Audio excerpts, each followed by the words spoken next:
chesticles. PJ, Mr. Pajama Pants. We're finally doing something. We're doing a podcast here, man. We've been talking about this for, I don't know, forever plus 2. With Greg, yeah, Sparky. Unbelievable. Yeah.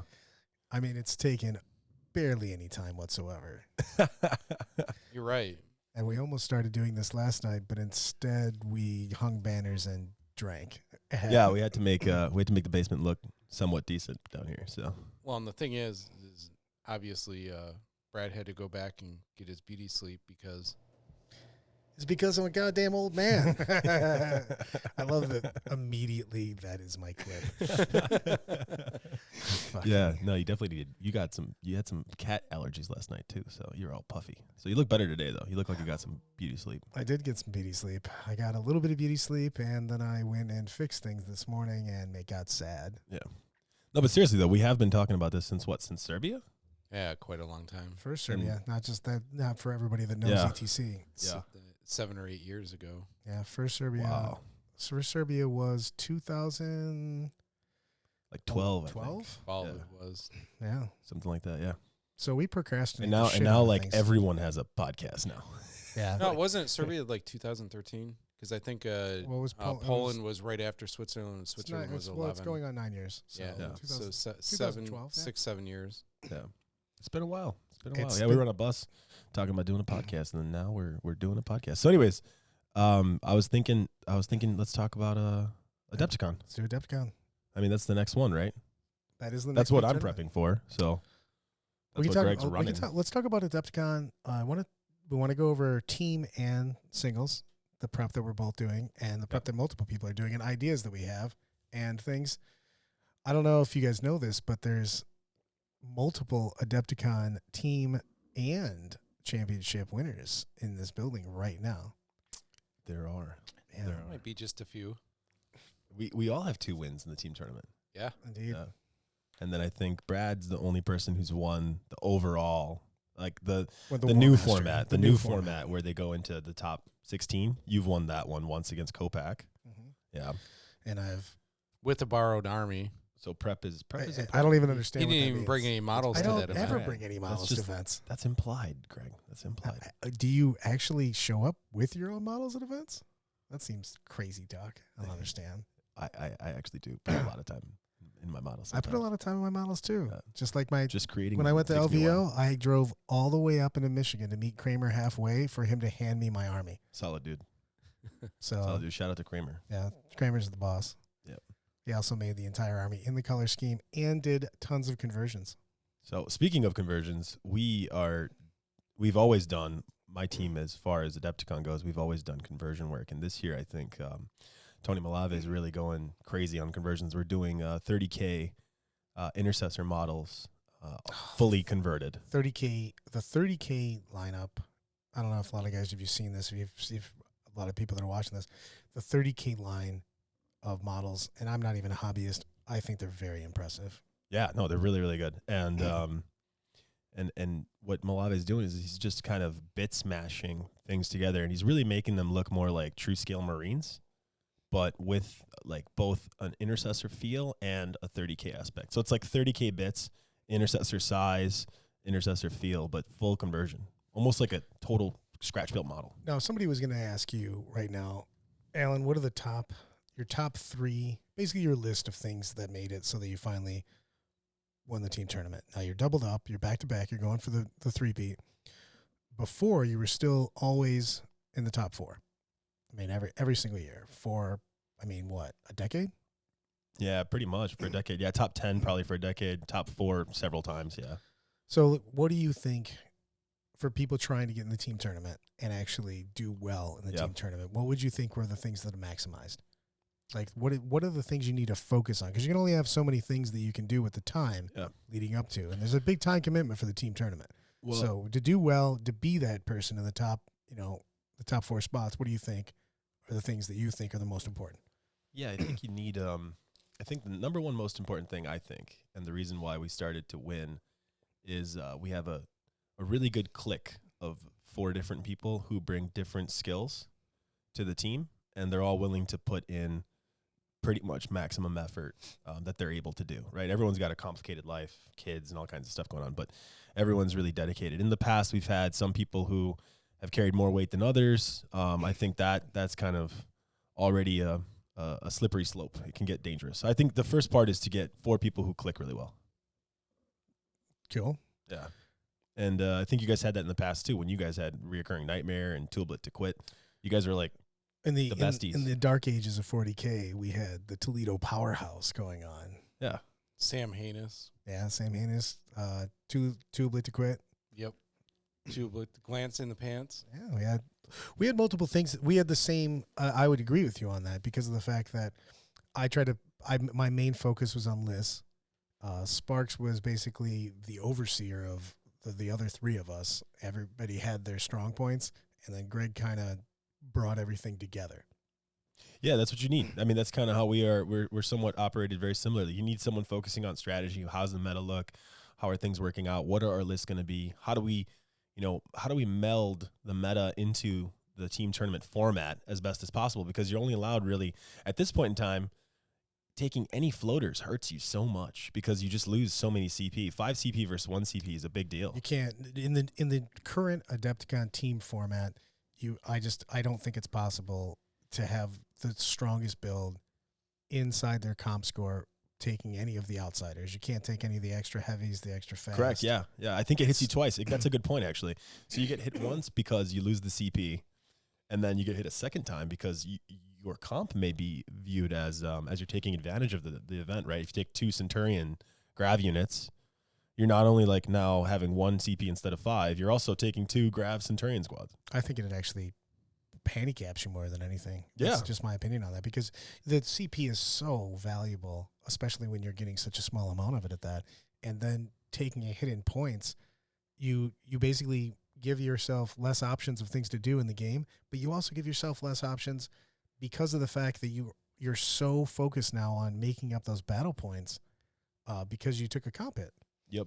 And you know you're going to. There's certain things that are very gray about how you're going to be scored, and those could be subjective. However, if you take a double heavy, whatever, a big unit, a heavy, double Centurion Gravs, double big tank, whatever, you know going in 100% objectively that you are going to take X amount of points off your total score, and those have to be made up somewhere else. And now that you're down command points, now you have too much pressure now, so that you have to maximize every single game in battle points. Yeah, and I would argue also that any unit that you'd want to take 2 of, any unit that you think is really, really solid, for the most part, like outside of troops and stuff, for the most part, they're going to be somewhat CP reliant. You're going to need CP to make sure that you're going to need a cast like transhuman that's the thing is, if you're taking the sense reroll ability. If you take those 2 Grav Sense, for instance, you're going to want 1 point for the Grav strat for sure. That's your only point. Yeah, but the thing is you need 2 points for the transhuman because you're going to drop them, use Grav. Yeah, no, and then they have to survive at least. Yeah, or they have to. It's not even they have to survive. They have to at least accept basically all the firepower of the opponent. So I would say this is kind of the point, though, right? This is what the Adepticon team, I think, is trying to do. The team tournament is about 4 friends getting together, playing some great games with great people, and having fun. It's supposed to be more about fun than about, like, overall, like, this is the best meta break. It's not about what happened at LVO. It's not about, I figured the army list that you just can't kill because I have this, loophole in the matrix that just gets me around, like, rules, and I get 7 saves. Too soon. Yeah, whatever. I'm PTSDing on this. No, So, I mean, I think that's their point. I think what the Adepticon did was they're like, hey, we want to make sure this is fun for everybody. We want to super penalize anyone who's trying to abuse the system. And yeah, there's probably still gaps and holes, which some people are going to come and they're going to say, you know what, we're going to play the most aggressive list and we're going to go for best generals. And they're going to get hit hard on comp. And I think that's what the point is, right? I'm not saying that's what I'm doing this year. I'm totally doing that this year. I think one of the biggest challenges, though, comes down to where you have 2 people, 2 different teams have identical armies. Both are what would be considered very competitive, but then all of a sudden, one gets a completely different rating as far as theme and that because they. Well, Sparky's bringing up one of his old scars. Oh yeah, it's an old scar. It's still a challenge within that event, though. We actually that came from multiple years, but last year was a little bit the straw that broke the camel's back for me. I was a little upset about my comp score from last year because I felt that we brought something pretty. We brought like every unit. Well, you need someone on the team who's focused on the comp side, who really understands kind of what the judges are going to be looking for. Yeah, that's another one of those roles I was saying that someone on the team. So someone's there to make sure your list is as good as it could be, but then someone's also there talking to that guy and saying, well, hey, listen, if we take those things, we're going to get hit on comp, and that's going to be a big deal. In years past, we had that problem though, is because I think that my mind only makes the best possible list. It doesn't make the best possible list and getting a comp score list. Well, I know you want to get into some consulting services for helping people out with stuff, and you have to turn that off because there's going to be a guy who calls you and says, hey, listen, Brad, I really like mandrakes. I think mandrakes are freaking awesome models, and I want an army and I think that of mandrakes. Brad would just recommend that he take striking scorpions in an ally formation. Helix formation. No, I'm not going to lie. I like building those armies, though, with that, because I actually, even though I'm an unbelievable power gamer, I'm a fluff guy. So I read the novels. So just apply that to teams. You just said like 2 seconds ago, you're like, if I make a team list, I make the most aggressive alpha list. Yeah, because my job has always historically been, Brad, how do we stomp people? And you can't turn that off as easy, man. You need to get the other guy then helping you out, or maybe sharpen some of those fluff skills, sharpen them up with the knowledge you have behind the scenes. That's all I'm saying. Just bring some of that in. Yeah, but I'm able to make fluff armies for people, but making a fluff army for me means that I might not win. And then if I don't win, well, I didn't win. Somebody else won. I feel like that already happened at LVO when you tried. So what's the real risk here? I'm confused. Still hurt. That's hurtful. It's because I'm a goddamn old man. All right, give me the womp womp, tell you the truth. What? Yeah, exactly. I almost won. I was so close. And then the infiltrators died. I think after getting 4 solid guys, dividing up the work, making sure everyone's actually committed to the same kind of goal. You can't have 2 people who are like, I want to win best general, and I don't really care about theme or painting or any of that stuff. And the 2 guys who are like, I want to win overall, or like best Marines or best Xenos or something like that, right? You have to have a merging goal. 100%. We had problems in the last couple of years with the team event with Greg and I, is the problem that life happened for half our team. You know what I mean? Yeah. So we were in and out, and we didn't get the same people in. Yeah. Because what used to happen back in the dark ages, we'd come over here, we'd have drinks, we'd hang out, and we'd just even I modeled back then that with a little bit. Yep. He threw foam at me in a cutter. We're going to challenge those skills one day. We're going to get a podcast where we finger painting. Bradchester we 416 painting services are always available. The best part about it is actually giving Brad a metal carnifex to put together and giving him the plastic cement and watching him hold it in place for like 20 minutes.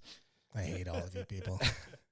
That'd be funny. Actually. Oh, it's hilarious. It's like, God, dude. So pissed. So I mean, yeah. So once you have those the core group, and that's why you see a lot of these guys, right? Like even the big names in 40K, they're going to the team tournament with some friends. You know, they're not necessarily always approaching it. I mean, I think some of the ATC, ETC style events, because they're played by yourself, because they're played in a singles fashion, it's more common to see like these power teams where they're coming out and they have like, 5 rock stars. You don't need giant display boards or anything else to tie in your theme. It's not even not giant the same display thing. board. There is, you go to ATC, there's no scores except for battle. So correct. It doesn't make any difference. So I think that's where some of the competitive scene and competitive players who are kind of at the top are more along the lines of right now looking for the other top players to combine with. But when you come to team tournament, you're playing with a buddy. It's 2 people. I do like team tournaments, period, better. Even the ones that are just battle points on that. I really like the extra stuff that goes into team. Yeah. The only thing that I would like right now, and I love Adepticon team. It's such a great event, period. It always has been. But I would really like to see a rubric for the soft scores, so it's a little less subjective. Yeah, I would be totally open to a rubric. I think a rubric, I don't think anybody else is going to be super familiar with this. You guys might, Swedish comp for Swedish team tournament. Yeah. It's like a super detailed rubric. Everything's got a point. It's like a second point system. Yeah. So- For everybody that basically everyone that doesn't know that, which is they actually score things based on how many of anything you could take, elites, heavies. They have a full points distribution of how many points you get if you take certain things. So if you take only troops, you're going to get a max. If you take maxed out troops, you'll get an even higher score. And anytime you take more HQs, more named characters, more whatever, heavy elites, whatever detachments, you lose points. Yeah. off your Also, total some score. of the named characters have points too. Like I remember, it's been a while since I looked at it, but I remember Fate Weaver, and Fate Weaver on there like had like a significant, like there was a goal of points to reach, and you shouldn't go over that number. Yeah. Like Fate Weaver was like half the number. It was Yeah. like if you take Fate Weaver, you basically But I like can't that though. make a comp army. I do enjoy that because these super old guys, Sparky's around for this. I think the old men in 40K.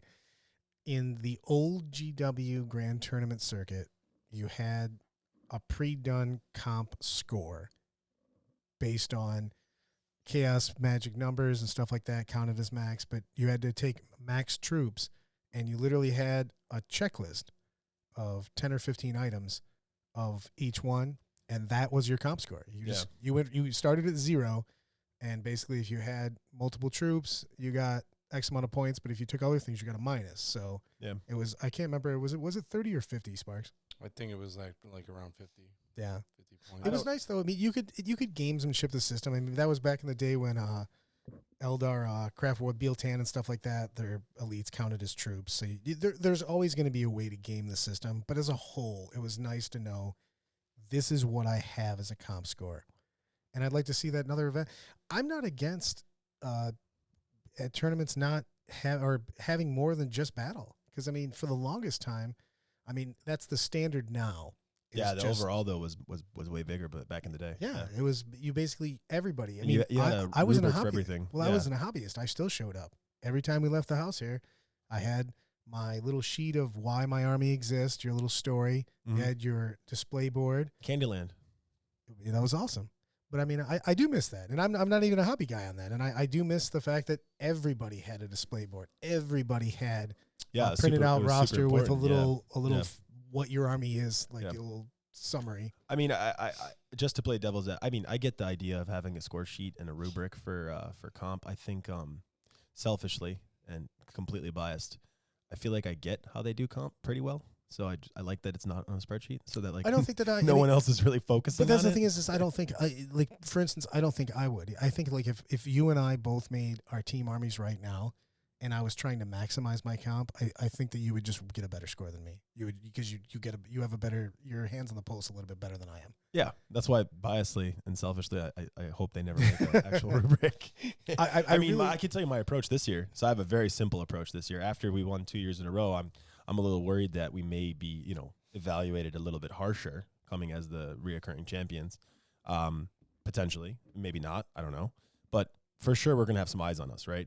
And my idea this year and what I told my team is we're playing Highlander. So just one of everything. outside of troops, we're not taking a second of anything, just troops. That's it, and dedicated I've transports. promoted that in the past. Yeah, Brad scoffs at me every time. yeah. So we have multiple dedicated transports. So we're taking 2 impulsors in one of the lists, and other than that, just troops. So we have multiple units of intercessors, multiple units of scouts. We have a unit of tactical marines, stuff like that. But we don't have. We're not replicating. We have one captain. We have one of every HQ kind of. So it's no repetition of any kind. So when we talk to the judges, I have the ability to say, yeah, not only do we have a really solid theme, not only do we have a really solid approach, not only have we taken the time on the models and the board, but we've also kept in mind comp and our opponents, fun factor. And no matter who we play, they're going to at least have some diversity. It's not just going to be the same list 4 times. It's not going to be the same hammer 4 times. It's not going to be the same glitch in the matrix for this list 4 times. So people are it's going to just have one. some really good games against you. I'm just going to try to buy people alcohol because We're going to give alcohol away. I So. did not go with that philosophy. I decided that I was going to win Best General, and and I was going to take my So- -11 in comp. Got it. So you found either the Iron Hands, we have a million models that never die strategy, or the Raven Guard sent hit you in the face, and you just said ×4, please. Also, I wanted to double down, so I went with Raven Guard. I don't care if anybody knows this. So I went with Raven Guard. So I have 2 options for prize support at the end of the third. Best General, Headhunter. That's true. You can get Headhunter. So I I doubled down to try to definitely get get Headhunter. a prize.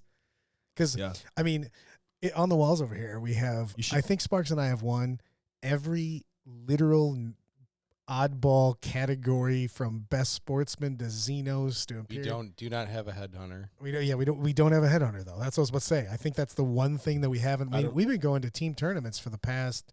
We have Xenos. I don't think we have hybrid. I mean, when did we start going to team though? This will be 14 years though. Yeah. Of Adepticon. You guys been going for a long time. Yeah. Yeah, it was 2004.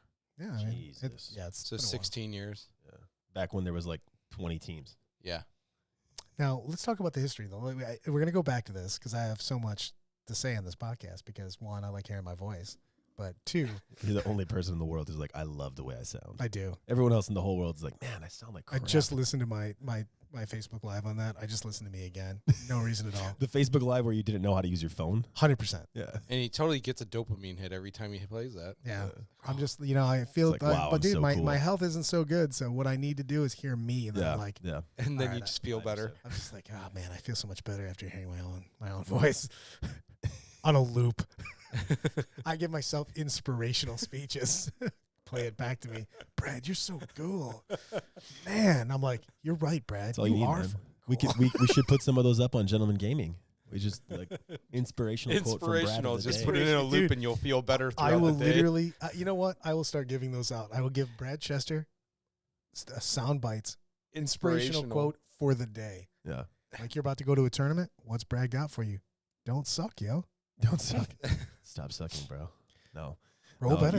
You're not like that at all. You said earlier you're a theme guy and you like the theme. I and do. The stories. I And do a think lot. I think you'd mesh real well with pretty much all different, I would say, skill levels of players in the game. I enjoy I make lists all the time. Yeah. So like I'm constantly looking at stuff, but I actually really like the theme. I'm working with 2 of my buddies actually who are getting back into the game, and they both want themed chaos lists. They like specific. One likes Emperor's Children, the other likes World Eaters. Yeah. And I'm working with both of them to That's make sick. You can make an amazing theme with that. it's 2 separate ones, and it's Yeah. both of them. Yeah, but we're making super aggressive lists for the one, very heavy who- noise marines. It's fun to try to make a list in those Yep. with those paraphrase. You know what I mean? You've got those constraints of making it. But I really like that. I mean, hell, when I first started playing Chaos, I ran only World Eaters for what, like 2 years? Yeah. I ran 0 guns. So Yeah. sorry, the Dreadnoughts I ran, one had a multi-melta, and I ran that for 24 months. Let's not talk about World Eaters. I You couldn't. might have actually had some bolters on your rhinos. I don't even know if I ever shot them because I don't think I actually knew that they existed back in the day. Same thing, by the way. In 2019, I'm pretty sure I've never shot a pistol in close combat. I forget every time. That's because you're on a clock, so you can't actually play the full game. Yeah. You gotta play clock 40K. But anyways, theme wise, right? So that's the next part of it. So you're just talking about those 2 themes, the Emperor's Children, and you were talking about Iron Warriors or Iron Hands. Which World one? Eaters. Warriors, World because Eaters. chaos. Okay. Because chaos. So your friends have those themes in mind. So you need someone who brings that to the team tournament too at Adepticon. I love that kind of stuff. I'm not And- going to and- lie. I love walking. One of my favorite things is walking through the hall, looking at the awesome displays, the cool Yeah. armies that came through, like the big Eye of the Warp Storm. Remember the guys that brought all the Bloodthirsters and stuff? It was like, was it 2 years ago? And they had the big cabinet that pulled out. The glass one? Because believe I know Greg Hedges. Greg Hedges and team, those guys, Jeff Wallach's, Greg Hedges, they made a huge glass structure with Bloodthirsters and stuff behind. But there was another one where it was out of casket. It's like a literal casket. Those guys were really cool too. They had the hounds, and the whole thing was like they stood it up, and it was like a blood. But why don't you never corn see thing. any of that stuff at singles events, which is sad because you used to see. Remember this is forever ago. I mean, this is 2000, 2002. You used to go in. A guy had an entire Nurgle army that he converted out of Skaven, and he used dreadnoughts. He put the Skaven, the big Skaven guys, in hamster wheels Yeah. for his dreadnoughts. Yeah, that's awesome. Every single Plague Marine was ripped off, and he had a Skaven head. So there's multiple issues with that right now, right? Number one is it's not really incentivized, right? All the awards are still going towards battle, so the incentivize, nature of those things kind of went away. And then on top of that, I would argue that I think a lot of people are not cool with conversions anymore. No, modeling for advantage was a big problem area. Yeah. And they don't know what it is, right? Like they get a problem. I think there's been a couple of players who have some people obviously abuse it. I'm not going to name any names, but there's obviously some people in the game who abuse those conversions and try to make it confusing almost. But then there's other people who, Yeah, but if you have the actual model, I just feel that if you have the actual model with you and the conversion, and you always basically play as if. I mean, I guess it's a little bit. I'm more lenient on that. We are doing that at Adepticon, but that's a lot of work. Like we're gonna do that. Like we're gonna have so our Centurions are converted. There's scratch built mechanical models that are like the same size and everything. But if somebody says, hey, those models are not cool, even though I have them approved from Adepticon, I don't want any bad blood with someone. So I'll just go, okay, cool. We'll just play regular Centurions. We have them on the side, but that required us to now basically have a second army, right? Like a second 4,000 points almost, because everything is converted. I don't know. I guess I grew up, my 40K growth came from a time when there was just conversions were a must-have. You literally got huge. They're huge for Adepticon teams. Like you can actually paint worse than people, and I know this for a fact. Like there's some teams that come with Eldar, right, and they have like all the gems painted, and they look amazing, right? Like every model looks really, really good. Yeah, like those Eldar guys, right? But there's no conversions because it's an Eldar army, and they didn't take really into consideration like mass conversions. Like a little bit of bit swaps here and there isn't a big deal. But when you have massive conversions next to something like that, the painting can be at a lower scale. You don't need masterful blending. You don't need masterful highlights. You don't need masterful like attention to like the specific details. But if you have a whole bunch of conversions and everything looks really good from like a 2 foot like distance, you're going to get those points. It's going to add up, especially in a team tournament. I agree on that. Yeah. Here's a quick, if I'm going, because I keep going back to the past, what were your favorite armies, team tournament armies from forever? Like, what would you say, like your highlight armies? Display Just in board wise, or general? just armies in general? Just armies in general. Sam Heinous. No. I mean, like, other people's armies, Dick. Oh. But no, looking. Oh, yeah. The way Chris Hill and his team had like they had like a lollipop board. They had a board with like a bunch of lollipops on it. I remember that, yeah. Yeah, and they had these they had them. I can't remember what they were. They might have been obliterators. I can't remember. It's been a while. This is a long time ago, and they had these conversions. Like I can't remember who on Chris Hill's team did the conversions. Probably wasn't Chris, but somebody else on that team did these insane conversions on these guys. They used like fantasy bits. I think it was some stuff from the Plague Monks or some stuff from Skaven as well. They had some sweet stuff, and they had like big tanks and stuff behind them all. That army to this day is in my head. I remember it, and it was one of the nicer armies I saw. Also, the guys from Canada too. Not to go one more, but the guys from Canada with that Tyranid drop site, and they had Marines dragging like another Marine. Like they literally magnetized. Yeah, they always have like a hand on a Marine pulling them out. So when was the first year you came to Adepticon? 3'2". No, actually, I technically. No, what year? I played the. I think I played the Gladiator the year before that. That was 2008. Okay, at the Marriott so Hotel. at literally, in my opinion, the best army that I remember seeing was actually back in 2006, and I believe Mark Parker's team, where they actually had Orc drive-in with basically an Orc McDonald's and everything, and they had like all the movie posters and everything. They had their own little like digital display screen and everything of an orcish type. That movie. reminds me of the Mad Max orc board. Oh, that Mad Max one was really good too. Your racing thing was really cool. Which one? The loop. Which loop? The mechanical where the car or whatever went all the way around. That wasn't ours. That was that big moon. That was that big rock one. That was the WOG racetrack. Was you? No, that year we did Solar Macarius. It was it was the spinning one, the one that's. Oh, you guys were next to each other. We were next to each other. Yeah. We were right next to each other. That one was awesome too. That was really good too. Yeah. You know what I really like, and it's just dumb stuff. The Jared and the Tiki guys. I love that, dude. You know that they You know, so two things on them. They've won that Spirit Award, I think, 3 or 4 times in a row. It's basically their award. And I think they're going to rename it this year. If they should. Like I think Jerry, I think he's going to basically say like we don't want it anymore because we keep winning it. But if we can rename it to like us and like we can award it to another Tiki team. Gods Award? Yeah, like the Tiki Gods Award, right? Yeah. Like forever. Right? Jason should do that. Right? I think he is. Tiki Gods. I don't. That's not my idea. They win by a that. landslide every year. It's like not even close. No, it's ridiculous. They should actually. Jason should consider. Those guys are great on that, though. Yeah, you know what I mean?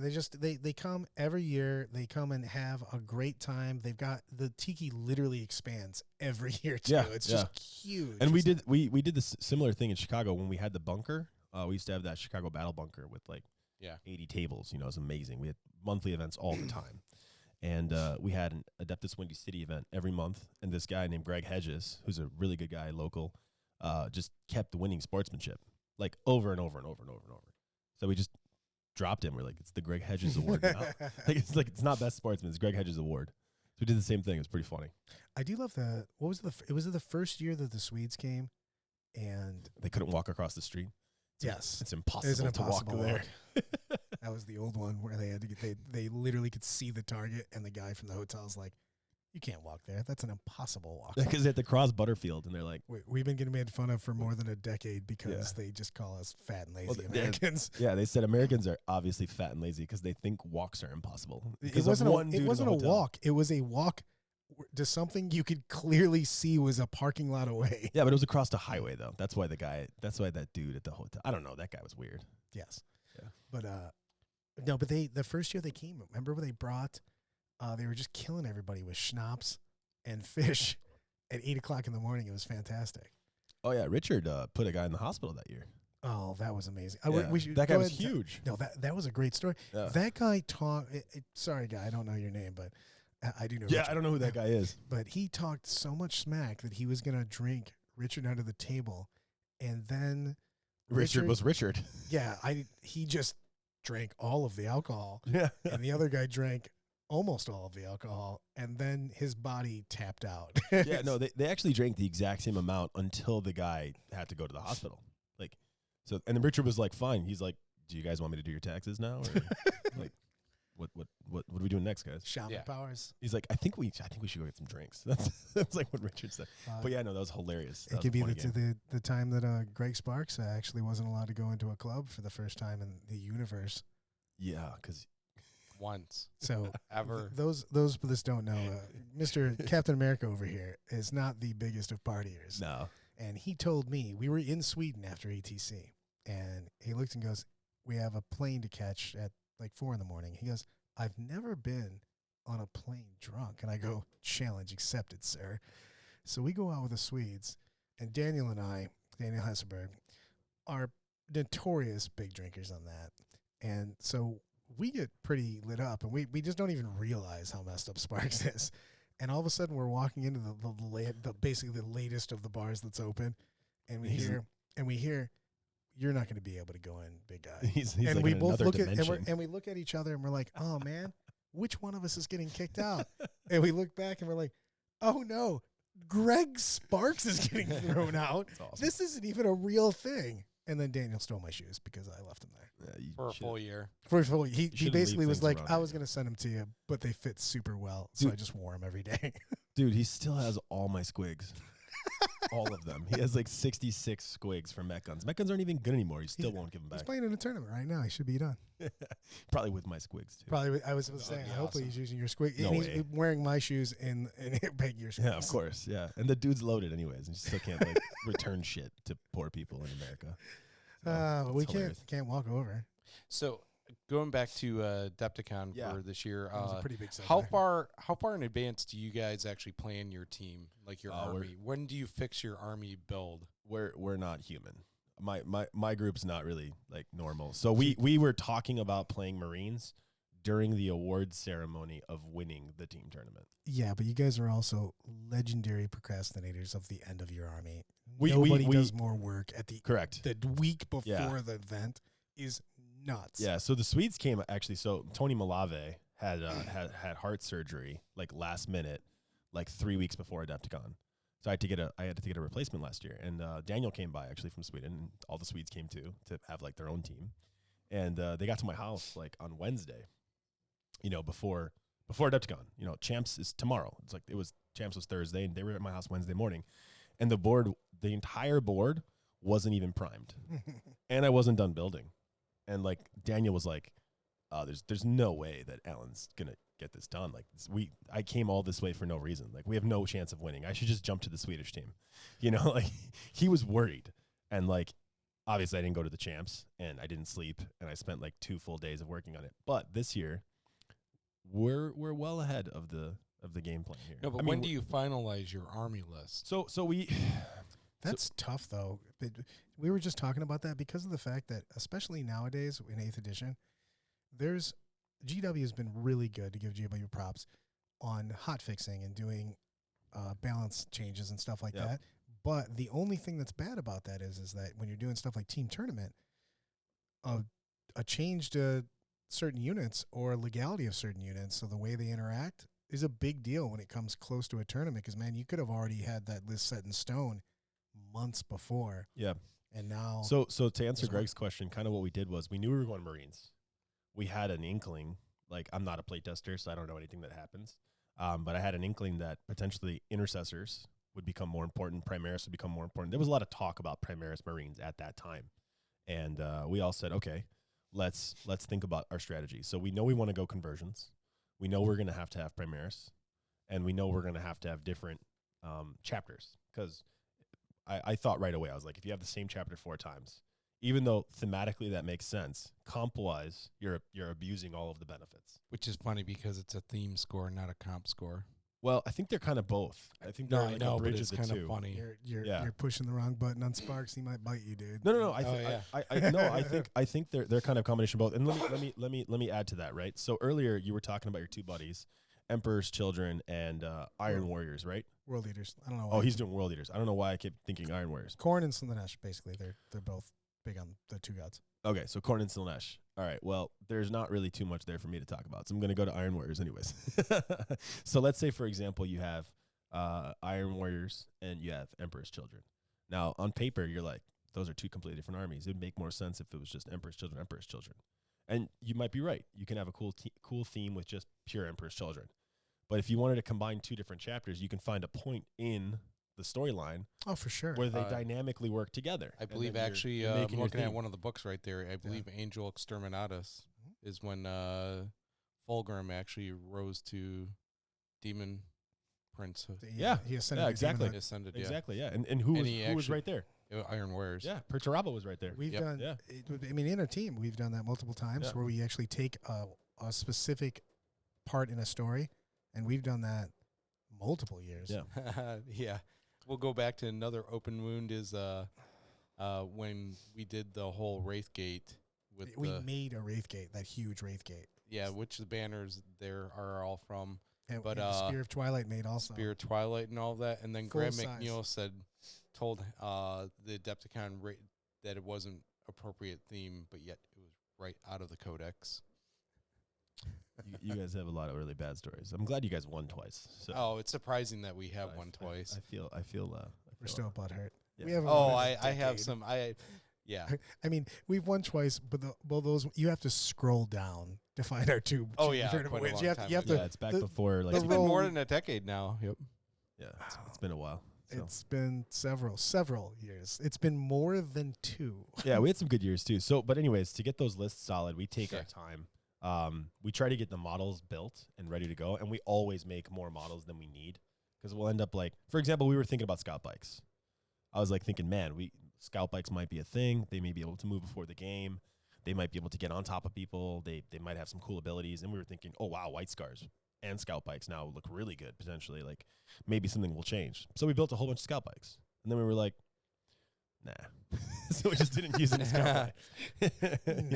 Yeah, like they just don't work, as well as we would have hoped, right? So that's just an example, right? Like there's other examples too. Like at one point we didn't know who was going to take the captain. We knew we were going to take one jump captain kind of guy, and he's great in so many lists, right? Like he's great in Raven Guard. He's great in Blood Angels. He's really good in White Scars, right? Like you can take him kind of anywhere.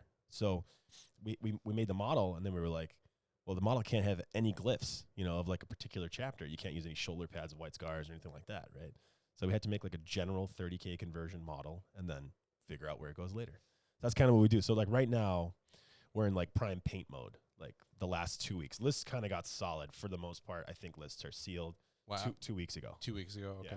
Yeah. See, Sparks is pretty big on, in years past, getting the list pretty solidified way out. And that was always contentious between us because I'd always want to make meta changes, and he's like, nope. Well, Well, it the depends. problem It depends is on that- when you get the models done. So Yeah. if you get the lists way out, let's say for example you make your list solid in October, and they're done, they're sealed, and everyone finished their models by November, then yeah, I agree with Sparks 100%. But my team, nobody finishes anything. But the meta can completely change though.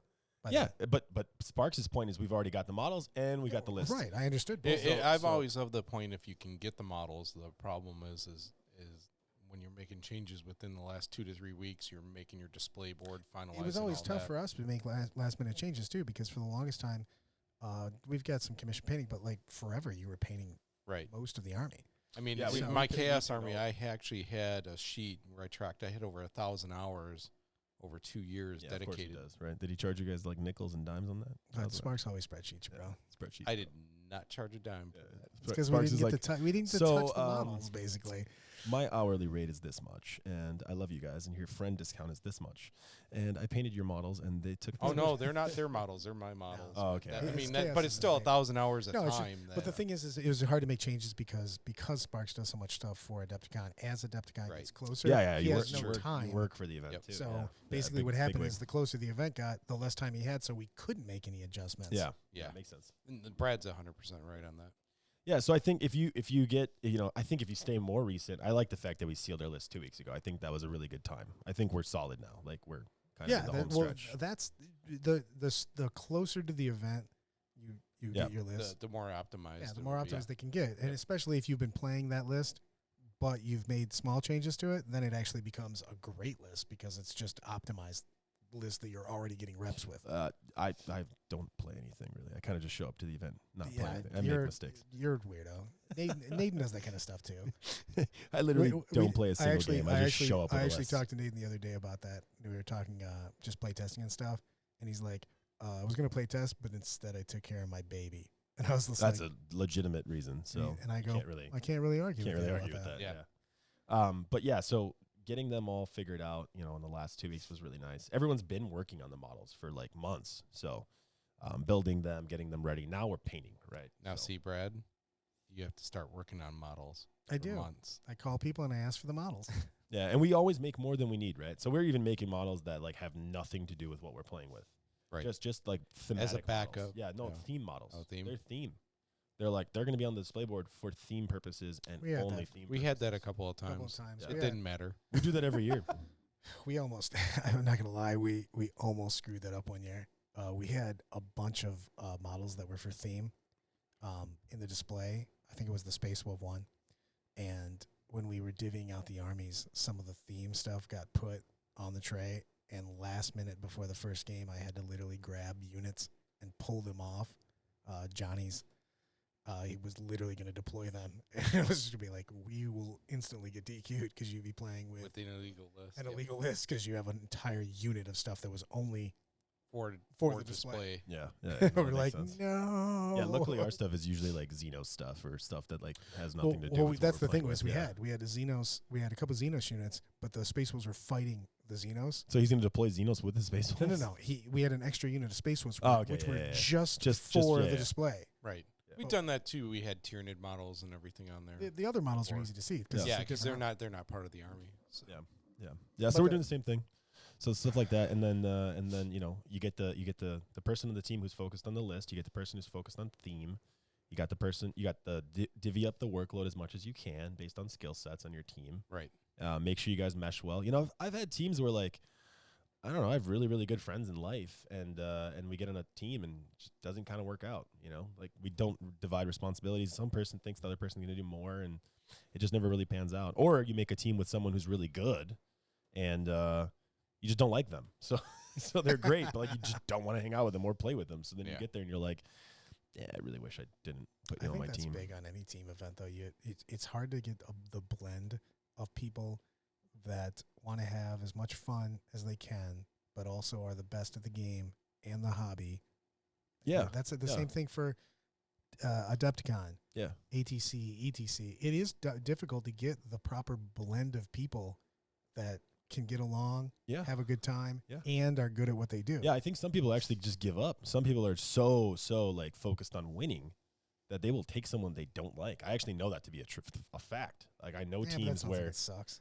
yeah, Yeah. it does suck. I would never do that. Yeah. I mean, but there's teams where like there's two people on the team who just hate each other, and then like the captain has to be like, "Hey, listen, this guy's my friend. You're my friend. Let's all be friends." And it's like we're not friends, and Coach Greg Sparks can't really work, you know. Coach Greg Sparks Yeah. against Russia. Hey No. guys, let me talk to you. Oh Jesus! We'll do that on another podcast. Yeah, that's a whole No, nother I'm story. talking about the ETC, Greg. When we had the ETC, ETC. screaming because we had our 6-player. ETC is a whole other game. That's No, totally, I'm talking totally different. AT American. Oh, the Team. A- when the we had ATC. Greg was our coach. Oh, for Hasmans. Yes. Yeah. That's what made me think about Yeah, that. yeah. And basically everybody was like, "He's an extra player." That Yeah. was so much fun. You were moving models. and Dude, you stuff, grabbed all helping those people. I was tables. removing Yeah, removing models that were models. While we were placed on. playing. to Yeah, the you were just side. helping. You got to You're helping remember we us were playing. not do the we stupid played stuff. 3 of our 5 armies were Yeah, over 250 models. yeah, Yeah. I would organize dice, Yeah, you did. get water. Yeah, And That we- was like, you- I mean, you- I you- literally went and you got pulled the- so much water. You for pulled the everybody. tables Yeah. behind us. It was invaluable. It was so good. Yeah, and then I think as far as Adepticon goes, after all that is kind of what you helped out on ATC is the final part of Adepticon, which is you have to have someone who's dedicated to prep work. Right. So like when you show up to Adepticon, having someone in your team who's like, "Hey, we're gonna organize the models this way on the board. We're gonna organize the models this way on the cart when we're pulling models off." You know how annoying it is when you're looking for a character and you can't find them on the cart. Yeah. And you're like, "Where the hell's my HQ?" And like everyone's yelling and everyone's doing things, and you're trying to like go and play the game. You need someone who's dedicated to that, dedicated to spirit. If you have handouts or pamphlets or packets, right? Where's the packet? I got to do scoring. No, there needs to be I someone do have to responsible. say, Sparks and I- Willingham was our spirit guy. He was before. always the spirit guy. Also, Sparks and I aren't allowed to play together. We play together the token 1 game every year. We actually had that as a rule on the team. Yep. We have that too. Me and Mitch don't play together because Yeah. Mitch will be like, "Yo, do you want some of this?" And I'll be like, "Yeah, let me get some." Yeah. Basically, Greg and I talk for about a half hour about what we're going to do and then do something completely different and then argue about it later. I like it. Yeah, no, me and Elliot don't work either, kind of. So when I play with Elliot too, Levy, and we talk through things, but like what will happen is like I'll say what I want to do, and then he wants to do the exact opposite of what I want to do usually, and then we're like, well, who's right? Because we're clearly not both right. So that's always rough too. Well, that's but yeah, we had the same thing because Greg and I have different play styles. yeah, exactly. So basically, Mine's more defensive. Brad's more aggressive. Yeah. So we Yeah. basically, a lot of times we'd end up in the games that we have lost. We don't lose a ton of games, but with the games we have lost, it'd been because basically half our army went forward and half our army went back, and so That's exactly what we did too. Same thing. Yeah, we did the exact same thing. Yeah, It just we were becomes just like, uh-oh. oddball. that was against Naden last year with the Orcs. Yeah, we had that stupid mission where we were in the middle, and we were supposed to go first, but then they seized on us. I think I can't remember exactly, but That game it was just bad. broken. Like, Another thing is seriousness, having, and I mean, this is true for ETC and ATC and stuff like that. Having people that have been to the team tournament before is a big deal because every year the missions are very similar. You're going to have a mission that both teams have to have, or both players have to have units from Score their together. coalition Table quarter. for table corners and Yep. stuff like that.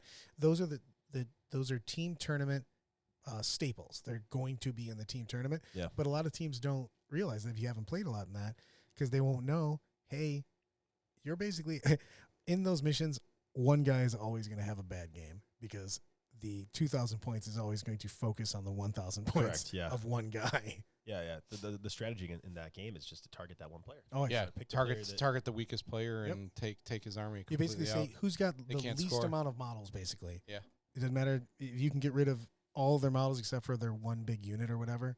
They just won't have anything left. Yeah, to exactly. score. Yeah. That's like one of those things like the vets kind of know, right? Right. You get in those games and like the moment that your opponent starts targeting both players, you're like, oh, they don't know how to win this one. out. Right. And back in the old days, we would do some cool tricks where we would deploy everything out in the open, and then I would get into my teammate's transport. My teammate would get in my transport. Yeah. And then we do like stuff like that, and that was really fun too. Like, so it was like, oh, I'm gonna kill this vehicle and the unit. Well, the unit's mine and the vehicle's his. So I guess we score here. Yep. Yeah, that was really fun. There's a lot of tricks in that, but that's the thing is like you get the similar missions in every Adepticon. They're staple. They're basically Adepticon team tournament staple mechanics, basically. Yeah, and I think that prep guy that I was talking about earlier, that role of prep, like making sure you know where the packets are, the book is, the rules, like the specific rules you're going to use, where are they in the book so that we can find them quickly? Or maybe they're printed out on a printout and we just hand it to our opponent and we go, this is what we're doing. Stuff like that is really important. And then also, I think that prep guy, right? Because everyone else has so much work before the event, and the prep guy really has a ton of work during the event. What I think is also good for them to do is make sure they're, keeping an eye on those missions, understanding the differences. Oh, 100%. I mean, mission 5, right? There's no reserves. Team tournament. You can't. I mean, that's huge, right? I mean, if you're building an army that's purely reserve based, or like really my is my very army aggressive. drops half of our army. That mission is crazy. So turn 5, you drop nothing. Right. Everything deploys. Yep. So it's like, oh, okay. We literally only play out of the missions. Because I've been play testing for singles. Yeah. The only mission that I've played tested for team is that mission. Yeah. You should play test for that. I mean, you should play test all the missions if you really are taking it seriously. But I'm saying so far that's the biggest thing that I've done because Yeah. that mission is so odd. Because the thing is I'm basically taking my regular list. That's my team tournament list. That mission. Yeah. You're just double downing on Raven Guard. Exactly. Yeah.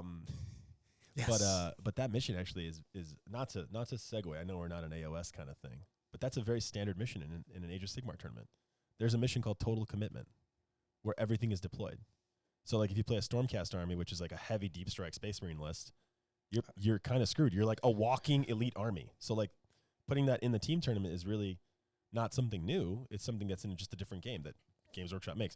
And that particular mission is in a lot of singles events, at least the year I played Sigmar. So when I played Sigmar for a full year, almost every event that I went to had that mission in it. So you had to kind of be aware of it, and that was a big deal. So now be aware of it for teams as well, and you'll be kind of prepped. The next thing I was going to talk about for this year, and for the prep person to be really aware of, there's no C's. No C's, and why is that a big deal? It's a big deal because only one half of your team will go first, right? I love that this year. Yeah, I mean, I love that too. I think it's awesome. I think it's awesome. So the captains are going to roll off. I think there is a plus minus based on like overall finishing deployment. I'm pretty sure, but the captains roll off, and whatever happens, whoever wins that roll off decides which table of theirs is going to get to go first, and which table will automatically go second. With no C's, I think that's really important too, because you're going to have to evaluate that. Because you have you can't high roll either one. It's not like you roll the die and both tables go first. There's so many times where I was in team tournament, we were doing very good, and then we like run into Ganyo, and Ganyo's like, "Hey, by the way, we went first." You're like, we weren't going to go first, but then we seized. No, they did actually. They did. That's exactly what they did, and we just get crushed. That happened to us a couple times. Like, Roots Tyranid army too, same thing. Both tables went second. I mean, just there was a couple of years at Adepticon where we went second. I had about 3 or 4 years ago, 3 out of the 5 games somebody seized on me. Brittle. So, but like this also lets you know that you need to. It's kind of weird. Like you should be doing this anyways, probably, right? Just 'cause even with the odds of how the game goes, you should already do this. But now that you know for 100% sure that one table goes first and one table goes second, it's probably advantageous for you to have like a beta plan and an alpha plan. Oh, for right? sure. And it's also probably advantageous for your team to understand which table is going to have what, and you're going to win that roll sometimes. So when you win the roll, make sure that you have a team format or a team design that's going to take advantage of both. Take advantage of going second and take advantage of going first. We've talked about it a little bit on that because I'm effectively running 2 tables of the same thing. So we have 2 lists duplicated. Yeah, but if someone's actually taking it seriously and wants to win overall, right, and they're not coming with like just a giant dick punch. Yeah, okay, buddy. Headhunter. No, you have a really good shot for general. I mean, that's a brutal list. Is there another? I mean, list? Is there another option besides best general? I'm pretty sure I can actually like just say your list right now, like off top of my head, like just like repetitive Raven Guard. So I took a lot of time and effort into making this list. Yeah, 20 cents. What else can we fit? Sniper Scouts. Sniper Scouts. Seems like we're Smash done. Captain, Sniper characters. Yeah. I don't understand what you're talking about. I love it. Yeah. So hopefully you have a good theme. I don't think anybody else is bringing. I could actually probably play that exact army, and I would have had a theme that was good enough to get, I would say, a lot of points. You would just say trees. No. Ooh. I know who that was directed towards. Total Jedi mind trick. He is strong in the Force. Same list as us, completely different theme score. I know that Sparky would get a little. Oh, I'm gonna try my best to not like say anyone's name during the podcast. I think I've already screwed that up. I've said a number of names, but I'm gonna keep going without. Oh, but I mean, some of them, like, I was giving Parker credit for their kick-ass display board. The only thing I would ever give Parker credit for is the width of his battle wagons. That dude's got girth, right? I mean, wow. Scorcha, trucks. Yeah, like those things are huge, man. It's like the biggest battle wagons in the world. It's like, yeah, sure, the side armor is only 11, man, but you can never see it. Look, you had to actually play back in the day when the battle wagons held as many orcs as could be put actually in the battle. Yeah, no, I remember that. They Yeah. fall off. If they fall off, they die. They count as dead. No, I wasn't playing at Adepticon at that time because I was a kid. Yeah, you were young and yeah, I was like you were a little kid when you were playing at grade. Adepticon. I was like in 8th grade when that time, but I was playing. I remember the edition. And yet he was still taller than you, Brad. Everyone's taller than me. I think I came out of the womb taller than you. I'm an old ass man. It's because I'm a goddamn old man. You got to get on top of that, Greg. I used to be tall way back in the day. I just shrunk because I'm older. I'm gonna hit a growth spurt though. I'm gonna Benjamin Button this shit up. That'd be hilarious if you just started reverse aging. 100%. I'm gonna be 6'2". That'd be freaking weird. So yeah, I think those are kind of I think we went through most of the skills that make you decent at the team tournament, and kind of what we're doing this year. I mean, our team is definitely trying to win one more time. And then, if I win 3 years in a row, I probably just it'll be the only three-peat ever. Yeah, I would. But I think I just reach out to Jason and go, hey, do you need help running this thing? No, I could theme judge it for you. No, nix that. You have to go for the dynasty. The dynasty? What dynasty? 3 wins in a row is the dynasty. How many wins do you need? I think it's 4, isn't it? No, there's no 4 wins. With singles, it was. I don't know what the point is at that point. No, it wasn't. Isn't a dynasty like in football considered 4 wins in a decade? It's super subjective on that. Yeah. Oh, okay. Dynasty's just X amount of wins, period. Oh, okay. I honestly don't think, Greg, that I will ever be able to top this year's performance. I mean, we haven't even played a game yet. I was just about to say, it's hard to say your performance. No. Done like yet. pre-event, the effort that's put into the board, the effort that's put into the models by the guys, the effort that's put into everyone so far this year. We haven't really done this yet. I think this is the first time we're really going all out. And I don't think anyone on the team wants to ever do it again. I think we're good. Like, this is it. Like, we've won twice. We may or may not do well on the tabletop, right? Whatever we do, we do. We don't really care. But we're really giving it our very, very, very best to really kind of bring the hobby and bring fun come to on, the game. You at least care what happens on the table. Then that totally is a big score for the overall. No. I mean, of course we care, but like, I'm not delusional, like we're false advertising me on this. No, I'm really not. Like, I understand that, like, I don't play much 40K anymore, right? So I know about it, right? But I know about it. But you were playing next to me in the top tables. We will run into your team, right? And you guys will just have a better list. I mean, period. Like, there's just I'm playing a Highlander approach, right? I can't be naive about like expectations. We're gonna do as well as we can, but I think we've done well beyond what we're comfortable with prior to the event this year. So what are your tactics to overcome that?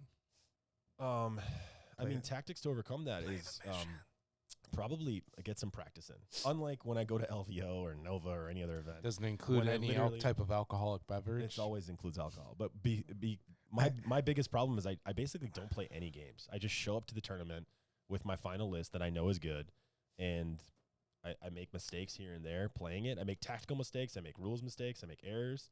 And at Adepticon, I don't want to do any of those, and I want to just make sure I hit it really hard. So we're gonna get some. Yeah, we're gonna. Nova was horrible, man. Nova was horrible. My favorite is. I mean, but it didn't even make sense. I had the stupid keyword thing got me messed up. I don't know. No, I'm saying that with me. Alan sent me an orc list, which I opened up. It was so funny because the guys I'm with are losing their mind about it. They go, dude, when are you gonna? I go, well, I'll open it the day of. Yeah, that's basically how I played 40K. My first game of orcs was my game 1 in Nova. Yeah. And I had opened up the models that morning and tried to sort the army out of what was what. It was fantastic. Well, you had everything you needed. So you were good to go. Yeah, I just had to figure out what they were. Yeah, I did talk to Andrew about his game against you at Nova. He was hilarious. Gagne's like, man, he wouldn't put his models out. I had to move his stuff for him. It was ridiculous. I couldn't tell what anything was. Like, everything was just kind of a hodgepodge. And, like, I was shooting, and I have no idea if he was removing the right amount or from the right unit or from anything. And then Gagne also admitted, he's like, I shouldn't have won. But after I won, I didn't care about any of the stuff about his army. Like, I didn't care that anything was like, bitch. Yeah, he's like, I rolled after so winning, I don't bad. care. He high rolled the shit out of me, and I rolled so insane. Ready? Relic shock attack on. 5 turns of shooting. 4 total wounds. You definitely played Gagne longer than I did at Nova. Well, maybe you didn't play. You high-fived him and fucking took off. So Yeah, I got some good breakfast, though. yeah, that's true. That was a good stream. the best Invitational stream. stream. 1 second long. Rolled a die. Shook hands. Yeah, that's it. Do I go first? No? Cool. I did make him move all my models. It was pretty You funny. did. That's horrible. That's not a nice. There's a lot of models, and he was right there. We're friends. He should be fine with that. I also yelled at him. He had him do it just because. No, I made because him I'm a goddamn old man. Exactly. I am. Dude, it was like my 6th game of fucking moving 250 or 3, however fucking many orcs there was. Honestly, it even with your giant muscles, you're still gonna get sore. Oh, it was just brutal. So I made him. The best part is because I full pull the Brad on him. So I green tided a unit and I made Ganyo pick up all the models and deploy them on his side because I wanted green tide. And then I yelled at him because I didn't like how he deployed them, even though he deployed them and I didn't do any of it. I was unhappy with exactly how he deployed my models. I was like, you didn't do a good job. I don't like that. Yeah. He's like, why don't you come over here? I'm like, you didn't do a bad enough job for me to come over to the other side of the table. That seems crazy. That's super bad. Yeah. Only if you put them outside of like 12 inches. Then Bradley came by. He was like, yeah, come on, man. Just put those cultists out there. Oh, they're in charge range. So I think that's team tournament. But what are you doing for singles? Singles, I'm really up in the air about a little bit. I've played a lot of games with Raven Guard, so I'm leaning towards that for myself. But we've been practicing a lot for singles. The missions are very, very, very different than any other tournament's missions. They are 100%. For anybody that hasn't seen the Adepticon missions, they are progressive. Every single mission is progressive, starting on 2. So if you hold 1, you get a point. If you hold 2, you get 2 points. And if you hold more than your opponent, you get 3 points, and those stack, so up to 6 points a turn. And that's the biggest thing. And there's secondaries, which are also and it's differential based, right? So like unlike ITC when you're like 39 to 17 or something like that, this one it's like you get blown out. You get blown out. Pretty much it's gonna be a lot of blowouts. For the most and part. the thing is that but the whole thing is that the first mission has a kill point element, but every other mission is only taking the board. The secondaries are also taking objectives, but they're end game taking objectives. So like you're not building an army based on regular 40K of give and take. You're not doing ITC stuff where you're killing one, you're holding one. Killing one means nothing. So you can put an army out there that's just a billion guys. Yeah, we've seen it in the past. And just get killed, and nobody, it doesn't matter because just take the board. Well, I mean, Brown's a good example, right? He just played those Poxwalkers for that 1 year, right? Yeah. He did like 1 million of them. But this year, it's like the missions are more, I've never even seen a tournament with more board-centric, just taking the board, and that's all that matters. There's some armies that can't even handle that. No, just, I mean, missions. There's the missions are so, I think they're very skewed on first turn, too, whoever gets first, because you can take the board, and it's hard to get somebody's entire army off the objectives once they take them. Yeah. So they just start churning up points. So I'm a little in flux in the fact that you need an army that can get and take the objectives, but actually get people off the objectives. Yeah, it might not be Raven Guard for you then, because you don't take board.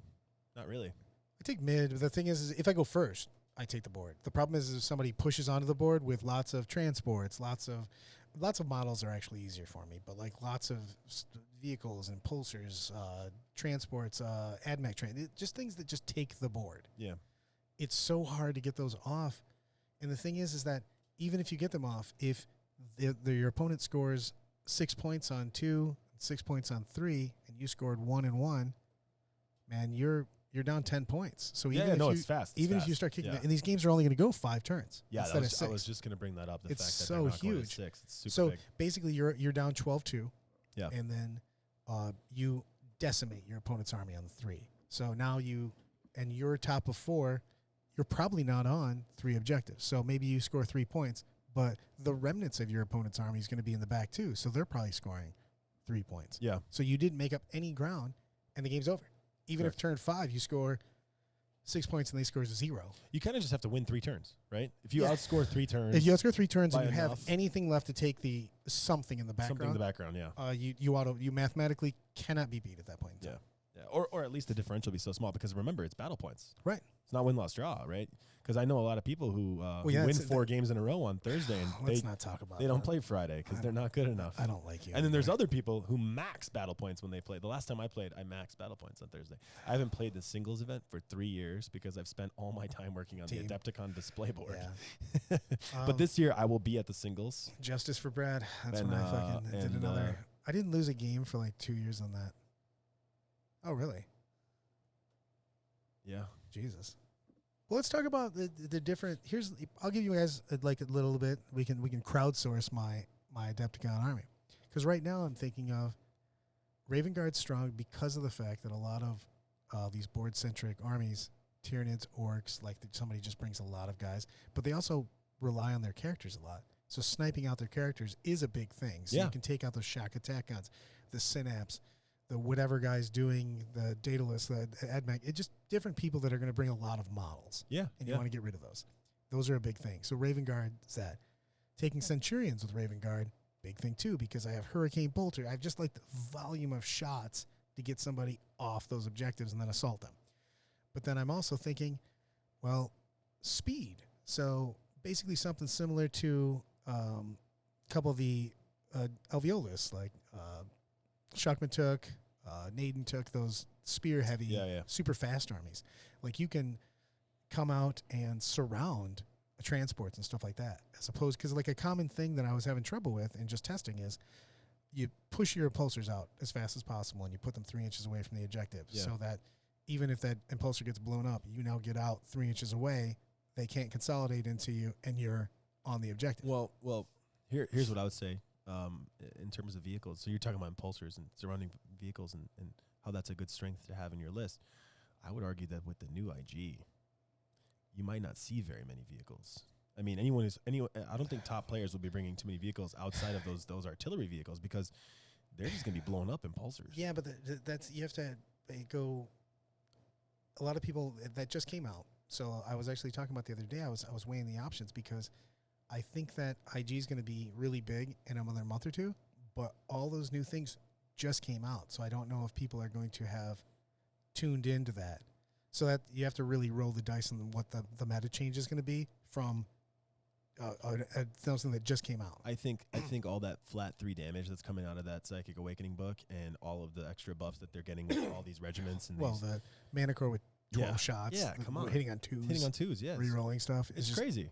But that's the thing. And I would argue that anyone that was aware of what happened at LVO and was aware of the guy from the UK, what's his name? The guy with the crazy artillery. Manny's list. Yeah, anyone who saw that guy's list, right? They're going to be like, hey, I want to recreate that with Guard now. Like, where's Nick Rose? Too, because you can actually put more of that stuff out there. I mean, where's Rose? Isn't Rose Nick right and his now? Leaf Bowler? Yeah, Rose is right now. Bring that back out. Rose was looking at an impulsor heavy build, but he is he's been playing Moley on that, and not. It's been. And what's Moley playing? Guard artillery. Yeah, of course he is, because he's Moley. Because he's Moley. God of 40K.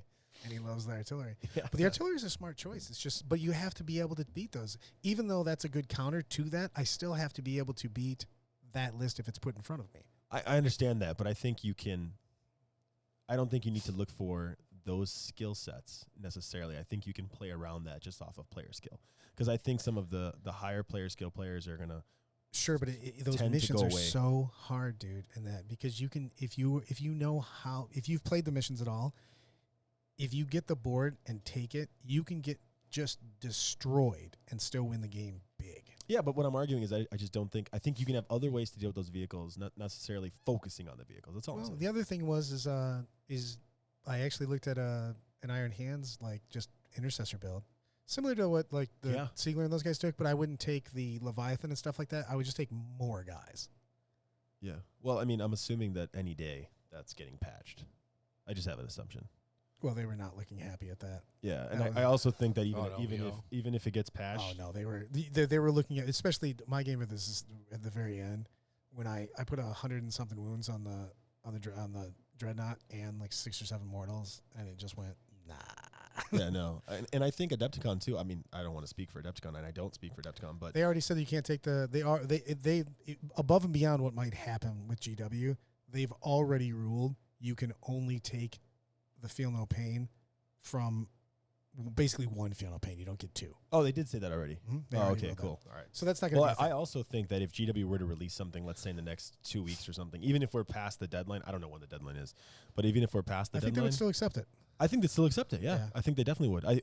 And it hurts certain people, I think, but I don't think it hurts, the people that are all there for. I mean, it hurts a lot less people by implementing it, right? It's going to hurt more people by not implementing it.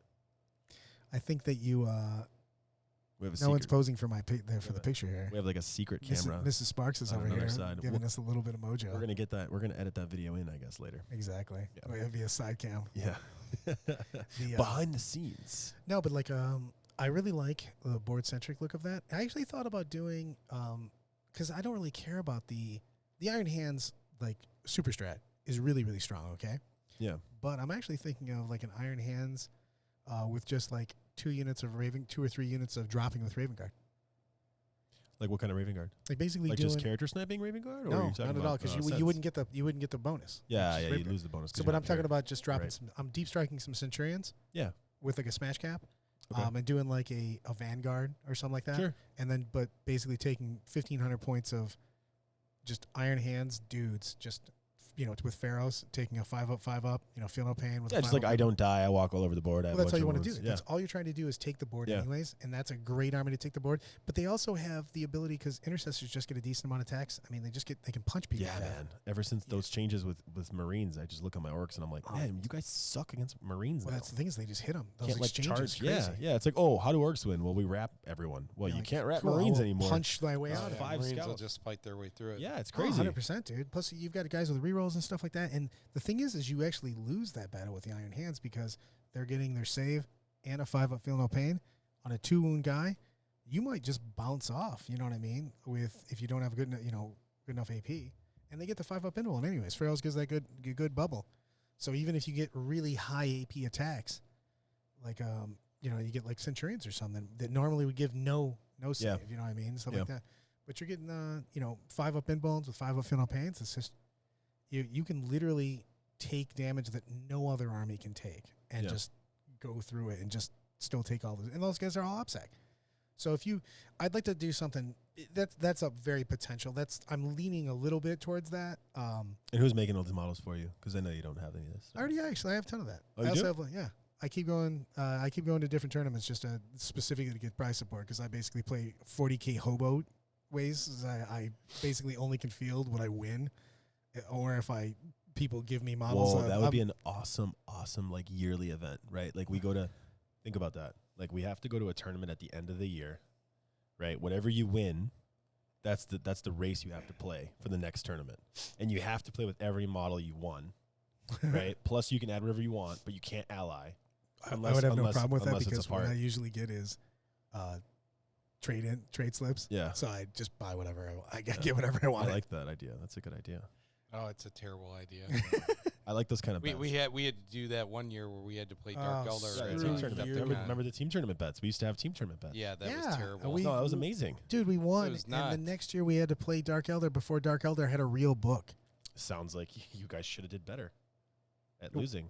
Yes. I Yeah. was going to say we couldn't do any better. We were first. Yeah. And then the next year we were not. Do you guys- first. Do you guys want to make that, Brad? Do you want to make that bet this year at Adepticon? Of which? Highest points in battle has to play the army that the lowest points in battle decides. Oh, dude. That's brutal. No, because I already had to do that once before and it sucks so much. You would also pick something super weird. I wouldn't even know what it was. It'd be like some only Forge World army. I would literally pick like Talleyrand Desert Raiders. Yeah, I don't even know what that is. Yeah, That's something you made up. You would give me a codex that you literally Okay, drew. Mr. Fluff Boy. Yeah, the guard doesn't count for fluff. I'd pick Talleyrand. Yeah, I'd definitely Okay, pick Talleyrand. ready? What do you mean Wh- guard doesn't count? It does, dude. Talleyrand? Okay, look at. They're look at- amazing. What's wrong with Alan, you? you know- could make him take Rough Riders. Yeah, we could. I would do Oh, it just Steel because Legion. I would. I'll make you take Steel I- Legion. Yeah, Steel because I love How about Steel DMX. Legion? DMX. I would just keep screaming. Yeah. I would play Rough Riders the Yeah, just entire play time. Rough Riders the entire Okay, time. Rough Cool. Riders. I like that. No, but like, here's my thing about fluff. Ready? When you want to read about fluff, I can read about a superhuman guy that's 9 feet tall that can jump off buildings. I can read about a demon prince that literally comes from the warp with magic. Or I can read about the three of us with las guns going, come on, guys, let's do it. Aw, Screw you. Cadian fluff is pretty cool. Yeah, you're still dudes. All right. You're well, juiced up guys that get killed by Marines accidentally that's true. They do. They step on They you. do actually. They get literally killed murder accidentally. you. That's true. on accident. There's some cool stories. Unless you're flesh I will- tearers, I then it's will, on purpose. Yeah, and then I will have to. I wish Aaron Toller was here right now. He'd probably he would spit some IG stuff at you right now. That you'd be like, all right, fine. That's it's so funny because I know like tons and the before the team tournament they always give the quiz, the fluff quiz. the one that we have an award for. Yeah, but here's the thing: this is what I would do. Sparks would literally hand me the quiz, and I would fill out every single answer, and then I would hand it back to him for anything that had to do with guard. Do they have the? Do they still have the quiz? I don't think they do. I that They don't anymore. don't. think they It's do. like they had like a rules. don't think they thing do that and stuff anymore. like that though. Yeah, they used to have rules and they had a quiz. The quiz was good. I always liked the quiz. I love I the thought that quiz. was actually one It of my was favorite fun. things. Even though, sometimes How many Obvious. Grey Knights were created in the first Grey Knights creation? That was a question once. It was like 666. Yeah, 0.6 or something. Like half, Yeah. 2/3 of a Grey Knight. Yeah. So no, but you guys know what I really miss? Twists of Fates. Oh yeah, Twisted Fate was really solid. Those are awesome. Those are Yeah. tokens for anybody that hasn't played in the team tournament that's listening on to that. make your choice. You used to have Twist of Fate tokens that you could spend, but they would actually count against you for your overall victory points. But they had really powerful abilities. So if you use them, you had 2 of them, and if you use them, you got to use a really, really powerful thing. But you -1 victory point for Yeah. yourself. But like if it went the way you wanted, it could changes be the whole huge. course of the game. Well, you could make something. You could make like a Yeah. non-obsec unit obsec. You could make a unit score by itself, and the Yeah. combined ones. Yeah. They were really powerful, but they you basically threw a point away, so it better count. You know what I mean? Yeah. So I think Twist of Fate. I think it's been at least 4 years since they've had. Yeah, that. it's been quite a love while. that, man. Because it was such a.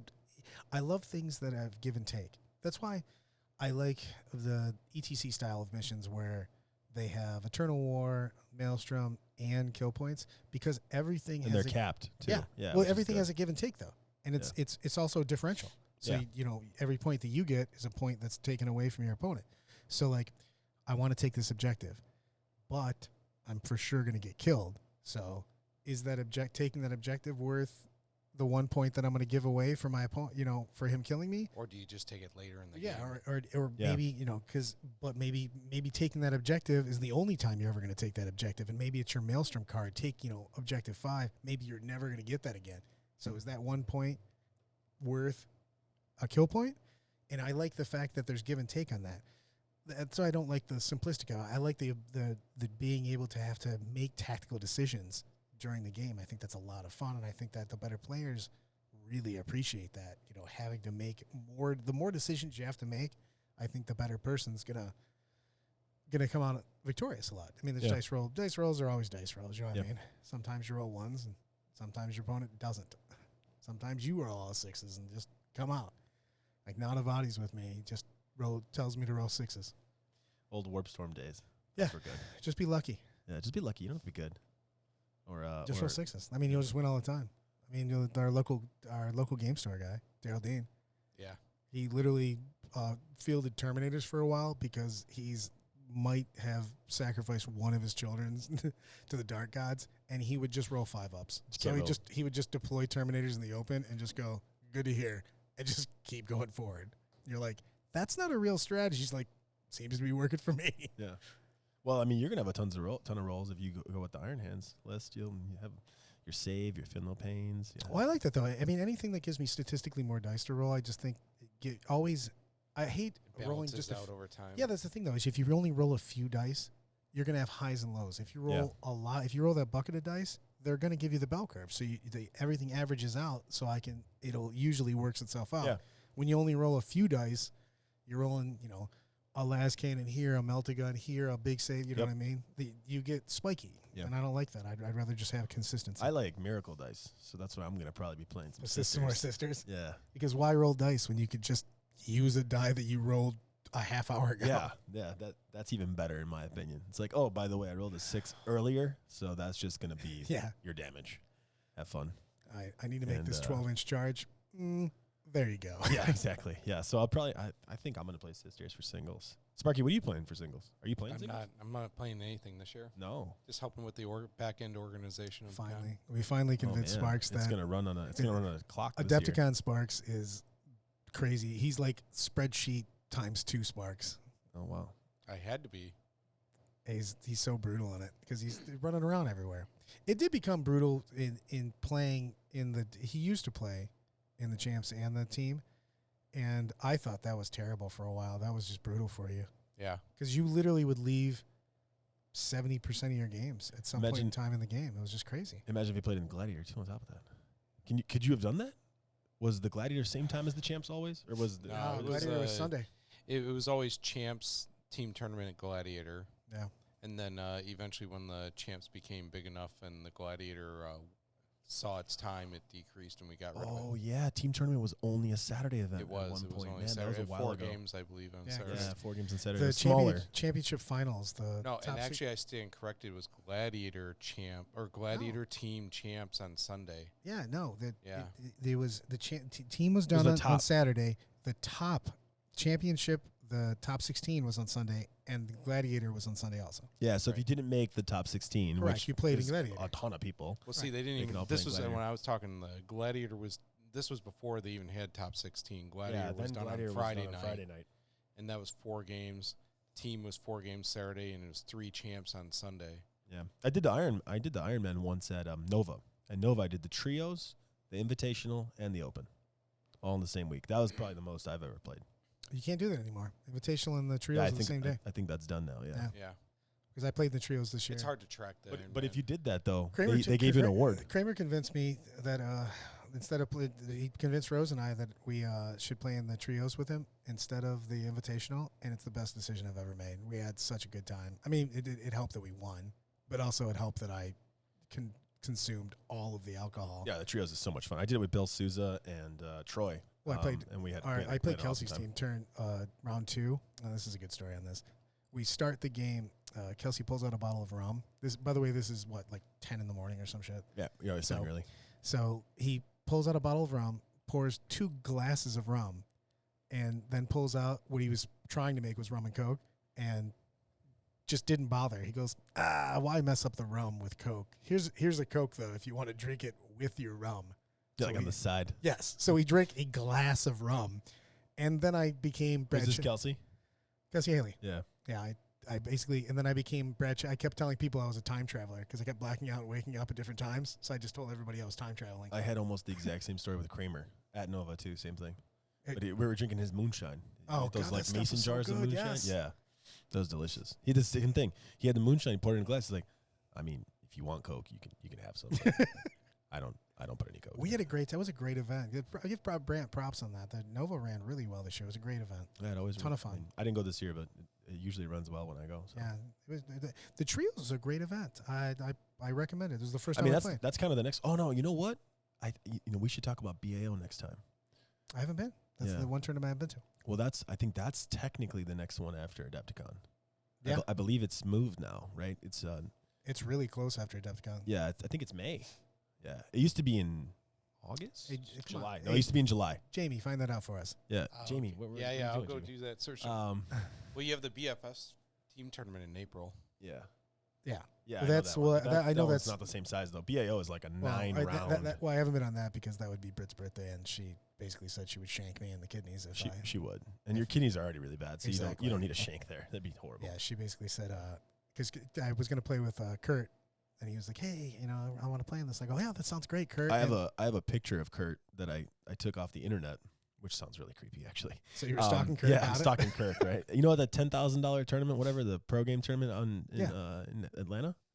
So there was a moment on the live stream where they weren't looking at a table, they were just looking at Kurt in his chair, really sad, like just super super sad. And I don't ever see Kurt like that because he's like the happiest guy ever. So I just took a snapshot of it. And I was gonna make a meme out of it, but I just haven't got around to it yet. But I'll send it to him now, or I'll put it in the comments or something down here. Yeah, I told Kurt it was going to be Brett's birthday on that day, and he just basically told me that I wasn't allowed to come, even if I decided to come. He's like, I'm just not getting murdered. Yeah, I was super disappointed he didn't come to LVO too. You got it? You got BAO? KublaCon? Oh, man. You got to get your... Come on, bro. You got I think it's May. Anyways, we'll talk about that one next time. I'll let you know what it's about. I've been a couple times. Yeah, it's fun. You went out there a couple times now. Yeah, I won one time, and one time I lost to Liz Foster in the championships.